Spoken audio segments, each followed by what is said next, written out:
جب اسلام قبول کیا تو اسلام قبول کرنے کے بعد سب سے پہلے جو قادیانی حربہ استعمال کرتے ہیں وہ حربہ یہ استعمال کرتے ہیں کہ سوشل بائیکاٹ کرواتے ہیں، خود بھی کرتے ہیں اور والدین سے بھی کرواتے ہیں، عزیز و اقارب کے اوپر فورس کرتے ہیں کہ اس نے مرزا کو چھوڑ دیا ہے، اس نے جماعت کے اوپر لعنت ڈال دی ہے، اب اس کے ساتھ کسی قسم کا لین دین معاملات نہیں ہے، اس کو گھر نہیں آنے دینا۔ یہ ساری چیزیں جو قادیانی ہیں یہ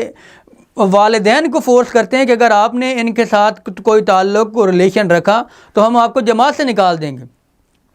اب جو ریلیٹیو ہیں، والدین ہیں، عزیز و اقارب ہیں، وہ کیونکہ ہمارے خاندان میں میں پہلا انسان تھا جس نے اسلام کو قبول کیا تھا، تو میرے اوپر بھی بہت سے ان لوگوں نے ظلم و ستم بھی کیے، تشدد بھی کیا، جس کے نتیجے میں میری آنکھیں بھی ضائع ہوئیں، اور تشدد کے نتیجے میں بہت سے ایسے مسائل کا سامنا رہا۔ مالی لحاظ سے بھی انہوں نے جو والدین تھے انہوں نے بھی گھر سے بے گھر کر دیا، مختلف روڈوں کے اوپر، اور جو ہے وہ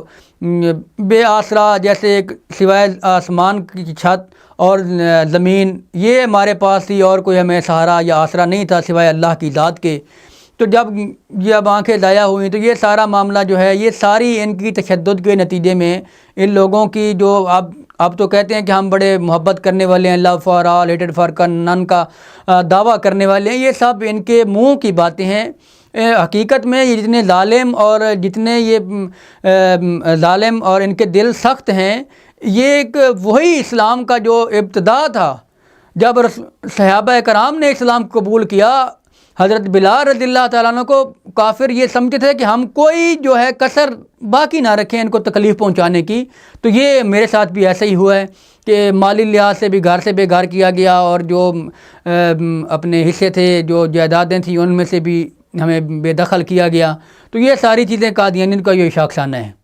تحفظ ختم نبوت، ناموس رسالت، رد قادیانیت، حالات حاضرہ اور دیگر اہم ملکی و بین الاقوامی موضوعات پر مبنی مستند اور معلوماتی پروگرامز دیکھنے کے لیے KTV آفیشیل کے YouTube چینل کو سبسکرائب کیجیے۔